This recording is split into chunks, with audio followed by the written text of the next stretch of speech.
వచ్చింది సార్. ఇట్లా ప్రతి నెల ఇక కొత్తగానే వస్తాయి మీకు.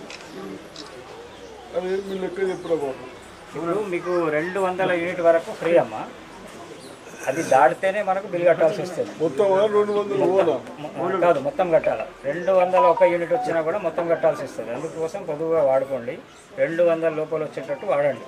ప్రతి నెల ఉంటుంది. ఒకవేళ ఒక నెల మీకు సమ్మర్ ఉంది, ఎక్కువ వాడుకున్నారు, ఒక నెల బిల్ వచ్చింది అనుకోండి, మీకు ఏం అది ప్రాబ్లం ఉండదు. ఆ నెలనే ఉంటుంది. మళ్ళీ నెక్స్ట్ మంత్ మళ్ళీ తక్కువ వాడితే మళ్ళీ మీకు మాఫీ వస్తుంది. అట్లా ఉంటుంది. పొదువుగా వాడుకుంటే ప్రతి నెల వస్తుంది. సార్ మీరు ఉన్నప్పుడే కదా అప్పుడే ఇల్లు కట్టుకున్నది, ఇప్పుడు అదే కూలిపోతాను.